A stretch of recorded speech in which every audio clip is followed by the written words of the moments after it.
Hello बच्चों, तो एक बार फिर से स्वागत है हमारे इस YouTube चैनल पे। तो बच्चों, आज हम क्लास 10th का विज्ञान पेपर का सेट 3 को करने वाले हैं। ठीक है, और इस सेट में हम 20 प्लस इंपॉर्टेंट ऑब्जेक्टिव टाइप का क्वेश्चन करने वाले हैं जो आपके एग्जाम के लिए बहुत ही इंपॉर्टेंट है।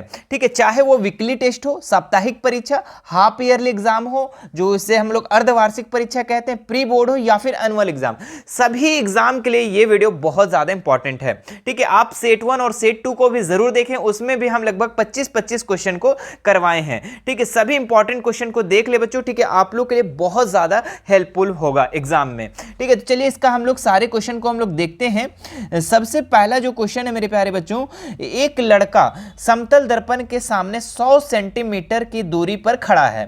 ठीक है, लड़के और प्रतिबिंब के बीच की दूरी होगा। ठीक है, तो एक जो है समतल दर्पण है, मान लो कि ये एक तरीके से समतल दर्पण है, लड़का यहां पे खड़ा है 100 सेंटीमीटर की दूरी पर। ठीक है, अब इसका जो प्रतिबिंब बनेगा ना बच्चों, तो याद रखना कि समतल दर्पण का जो प्रतिबिंब बनता है, ठीक है, वो कहां बनता है, तो दर्पण के पीछे, यानी कि काल्पनिक बनता है। ठीक है, यहां पे बनेगा, और इधर भी 100 सेंटीमीटर, मतलब कि जितना दूरी पे खड़ा है उतना दूरी पे भी उसका प्रतिबिंब बनेगा। अब यहां पे बोल रहा है कि ये जो इंसान है, ये जो लड़का है, और ये जो बना प्रतिबिंब है, इसका छाया है, इन दोनों के बीच की दूरी, तो 100 इधर और 100 इधर, कितना हो जाएगा, 200 सेंटीमीटर इसका राइट आंसर हो जाएगा। क्लियर हो गया।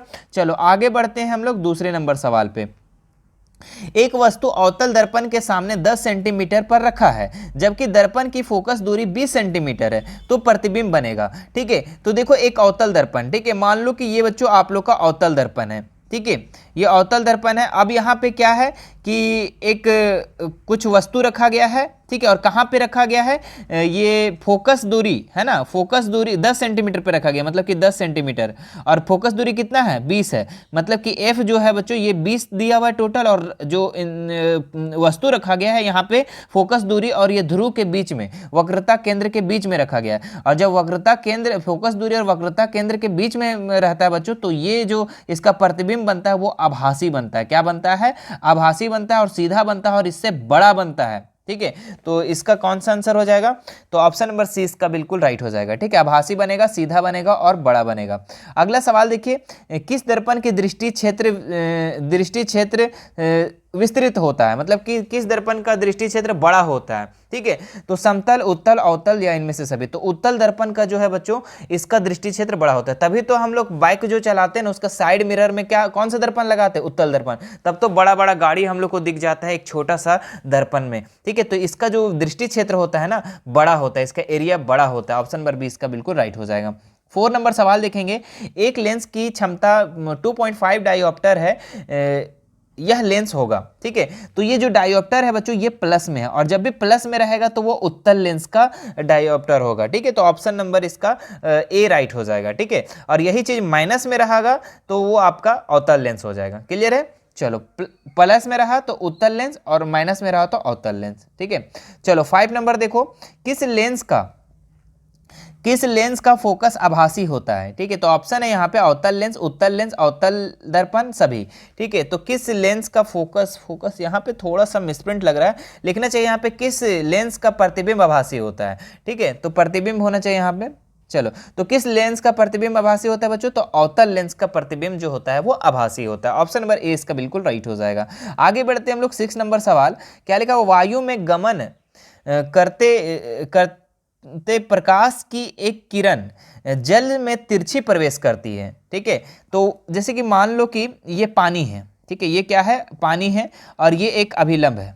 ठीक है, ये अभिलंब है, और अगर मान लो कि कोई प्रकाश इधर से आ रहा है। ठीक है, प्रकाश आने पे जैसे ही जल में ये आएगा बच्चों, तो ये जो जिस तरीके से सीधा आ रहा है वो तो थोड़ा सा तिरछा होकर ऐसे हो जाएगा। ठीक है, आप देखे होंगे कि टेढ़ा हो जाता है, आप जब पानी में कोई टॉर्च वगैरह जलाते हो तो टेढ़ा हो जाता है। तो ये कौन साइड हुआ बच्चों, तो ये अभिलंब की ओर, ये क्या है, अभिलंब, और अभिलंब की साइड ये मुड़ जाती है। ठीक है, तो अभिलंब की साइड झुक गई, मतलब मुड़ गई, तो ऑप्शन नंबर ए इसका राइट हो जाएगा, अभिलंब की ओर झुकेगी। क्लियर है।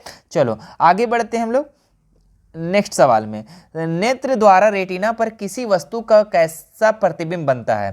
ठीक है, तो वास्तविक एवं उल्टा, वास्तविक तथा सीधा, आभासी एवं उल्टा, इनमें से कोई नहीं। ठीक है, तो इसका जो राइट आंसर हो जाएगा बच्चों आप लोग का वास्तविक एवं उल्टा। ठीक है, नेत्र पर, रेटिना पर जो प्रतिबिंब बनता है वो कैसा बनता है, वास्तविक बनता है और उल्टा बनता है। ठीक है, चलो आगे बढ़ते हैं हम लोग। पचमाभी पेशियां के दुर्बल होने से कौन सा दृष्टि दोष होता है? तो पचमाभी पेशियां से अगर दुर्बल हो गया, कमजोर हो गया, तो उससे जो दोष होता है बच्चों वो होता है जरा दृष्टि दोष। लेकिन ऑप्शन में तो कहीं नहीं है, तो ऑप्शन में नहीं है तो इनमें से कोई नहीं इसका राइट हो जाएगा। ठीक है, चलो आगे बढ़ते हैं हम लोग 9 नंबर सवाल में। क्या लिखा हुआ है? आंख की उत्तल लेंस की वक्रता बदलने में कौन सी मांसपेशियां सहायता करती है? तो ऑप्शन है सिलियरी, हाथ की पेशी, पैर की पेशी, या इनमें से कोई नहीं। तो सिलियरी जो मसल है बच्चों, ये आपका वक्रता बदलने में मांसपेशियां सहायता करती है लेंस की, है ना। चलो आगे बढ़ते हैं हम लोग। नेक्स्ट सवाल क्या लिखा हुआ है? नेत्र की किस भाग में प्रतिबिंब का निर्माण करता है? कितना लॉलीपॉप सवाल है। दृष्टि पटल में, जिसको हम लोग रेटिना भी बोलते हैं। देखो ऑप्शन में आपका अगर रेटिना रहा मेरे प्यारे बच्चों, ठीक है, रेटिना रहा तो आप उसमें घबराना नहीं, ठीक है, रेटिना भी आप कर सकते हैं क्योंकि दोनों का एक ही नाम है। आगे बढ़ते हैं हम लोग। देखो बहुत ही अच्छा सवाल है। चिप्स के पैकेट में विकृत गंधिता से बचने के लिए कौन सी गैस डाली जाती है? Oxygen, nitrogen, hydrogen, carbon dioxide. तो चिप्स के पैकेट में जो विकृत गंधिता से बचने के लिए हम लोग नाइट्रोजन गैस से प्रभावित करते हैं। आप देखे होंगे लेज उज खाते होंगे तो उसमें फूला फूला हुआ नजर आता होगा, लेकिन आप बोलते होंगे कि नहीं ये तो ठकने का काम कर रहा है, फूला फूला थोड़ा सा चिपसे रहता है और फुला देता है। ऐसा नहीं है, उसमें गैस भरा होता है बच्चों। क्यों? क्योंकि वो खराब ना हो, ठीक है, इसीलिए उसमें नाइट्रोजन गैस भरा जाता है। तो ऑप्शन नंबर 20 का बिल्कुल राइट हो जाएगा। ठीक है, अब आगे बढ़ते हैं हम लोग। मीथेन का दहन का उदाहरण है, ठीक है, तो उष्माक्षेपी अभिक्रिया का, उष्माशोषी अभिक्रिया का, दोनों का, इनमें से कोई नहीं। तो मीथेन का दहन उष्माक्षेपी अभिक्रिया, ऑप्शन नंबर ए का बिल्कुल राइट हो जाएगा। क्लियर है, चलो आगे बढ़ते हैं हम लोग। क्या लिखा हुआ है? दीवारों पर सफेदी कराने के लिए किसका उपयोग होता है? ठीक है, तो ऑप्शन है calcium carbonate, calcium hydroxide, calcium oxide, calcium sulphate. ठीक है, तो इसका जो राइट आंसर हो जाएगा बच्चों आप लोग का कैल्शियम हाइड्रोक्साइड, ऑप्शन नंबर 20 का बिल्कुल राइट हो जाएगा। दीवार पर आप जो पुचाड़ा करते हैं, सफेदी कराते हैं, ठीक है, चूना से, तो उसका सूत्र क्या है? तो वही है आपका बुझा हुआ चूना का सूत्र, कैल्शियम हाइड्रोक्साइड। आगे बढ़ते हैं हम लोग। प्राकृतिक सूचक का उदाहरण है, तो हल्दी भी एक प्राकृतिक सूचक है बच्चों, लिटमस भी प्राकृतिक सूचक है और वेनिला भी। तो ऑप्शन नंबर डी इसका बिल्कुल राइट हो जाएगा। ठीक है, आगे देखो इनमें से कौन प्रबल क्षारक नहीं है? ठीक है, तो यहाँ पे देखो कौन सा प्रबल क्षारक नहीं है? तो sodium hydroxide, potassium hydroxide, calcium hydroxide, इनमें से कोई नहीं। ठीक है, तो इसका जो राइट आंसर हो जाएगा बच्चों आप लोग का, इनमें से तो कोई भी प्रबल क्षारक नहीं है। ठीक है, तो इनमें से कोई नहीं इसका राइट आंसर हो जाएगा। आगे देखते हैं हम लोग नेक्स्ट सवाल। NaOH का उपयोग होता है, तो कहाँ पे होता है? ईंधन में, पीवीसी में, साबुन तथा अपमार्जक में, CFC में। तो NaOH का प्रयोग होता है बच्चों, ये साबुन तथा अपमार्जक में, साबुन तथा सरफ वगैरह में बनाने में इसका उपयोग होता है। क्लियर है, आगे बढ़ते हैं हम लोग। मेथेनोइक अम्ल किस में उपस्थित होता है? तो लाल चींटी के डंक में, नेटल के डंक में, दोनों या इनमें से कोई नहीं। तो आपको हमने पहले बता दिया है, ठीक है, कि मेथेनोइक अम्ल में कहाँ पाया जाता है बच्चों? तो ये चींटी के डंक और नेटल के डंक दोनों में मेथेनोइक अम्ल पाया जाता है। ठीक है, तो इसका दोनों, इसका राइट आंसर हो जाएगा ऑप्शन नंबर सी। क्लियर है, चलो आगे बढ़ते हैं हम लोग नेक्स्ट सवाल में। क्या लिखा हुआ? पादप में जल का वहन के लिए उत्तरदायी है, ठीक है, तो जाइलम, फ्लोएम, दोनों, इनमें से कोई नहीं। तो पादप में जल का वहन, जल, खनिज, लवण जितना भी होता है, इसका जो वहन करता है बच्चों ये जाइलम करता है। ठीक है, देखो इस चीज को आप ध्यान से रखना। देखो एक पेड़ है, मान लो कि ये क्या है? एक पेड़ है, ठीक है, और पेड़ में क्या होता है कि जमीन से जड़, खनिज, लवण जितना भी होता है सब ये पत्तियों तक पहुंचाता है। किसका काम है? जाइलम का। लेकिन फ्लोएम क्या करता है ना, फ्लोएम जो इसमें पत्तियों में जो बना भोजन, अब क्या, अच्छा यहाँ पहुंचाता क्यों है? क्योंकि यहाँ भोजन बनने के लिए। अब जब भोजन यहाँ बन गया पत्तियों में, तो वो क्या करता है? अन्य भागों तक कौन पहुंचाता है? तो ये फ्लोएम का काम है। ठीक है, सिंपल सी बात है।